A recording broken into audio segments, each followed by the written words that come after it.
இந்த இரட்டை குவளை முறைக்கு பல்வேறு அரசியல் தலைவர்களும் கண்டனம் தெரிவித்திருக்கின்றனர்.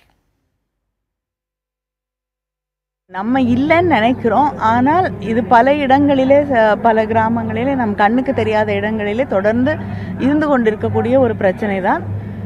நிச்சயமாக அரசாங்கம் இதை ஒழிப்பதற்கு பாடுபட வேண்டும். அரசாங்கம் மட்டும் இல்லாமல் மக்களும் இதை எதிர்த்து இந்த முறையை ஒரு முடிவுக்கு கொண்டு வர வேண்டும்.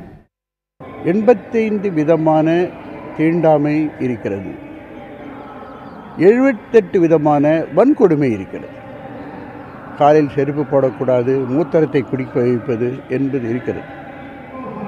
இவைகளை முற்றிலுமாக ஒழிப்பதற்கான ஒரு உளபூர்வமான அரசு நடவடிக்கையோ அல்லது பிரச்சார இயக்கமோ ஆட்சியாளர்கள் செய்ய தயாராக இல்லை என்பதுதான் என்னுடைய கருத்து. இந்த இரட்டைக்கோவல் முறை என்பது தீண்டாமை கொடுமையுடைய ஒரு வடிவம்.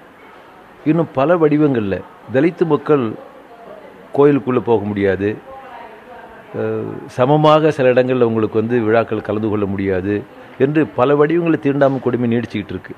குறிப்பாக சாதி மறுப்பு திருமணம் செய்து கொள்பவர்களை படுகொலை செய்யக்கூடிய கோரமான வடிவத்தில் தீண்டாமை கொடுமை இன்னைக்கு நீடிக்குது. ஆகிய மாநில அரசாங்கம் நடக்கக்கூடிய சட்டமன்ற கூட்டத்தொடரிலேயே சாதி ஆணவ கொலை தடுப்பதற்கு தனியாக சட்டம் கொண்டு வரணும். தமிழ்நாட்டில் எந்தெந்த கிராமங்களில் எந்தெந்த வடிவத்தில் தீண்டாமை கொடுமை நீடிக்கிறது என்பதை கண்டறிந்து அதை தடுப்பதற்கான நடவடிக்கை எடுக்கணும். இப்படிப்பட்ட ஒரு அநாகரிக செயலில் தொடர்ந்து பலர் ஈடுபட்டு வருகிறார்கள். அவர்கள் மீது நடவடிக்கை எடுத்து இப்படிப்பட்ட செயல்களை ஊக்குவிக்காமல் தடுப்பதற்குள்ள முயற்சிகளை மேற்கொள்ள வேண்டும். மருதங்குடியை போல பல நூற்றுக்கணக்கான கிராமங்கள் தமிழ்நாட்டில் இன்றும் தொடர்வது ஏற்புடையதல்ல, கடுமையான கண்டனத்திற்குரியது.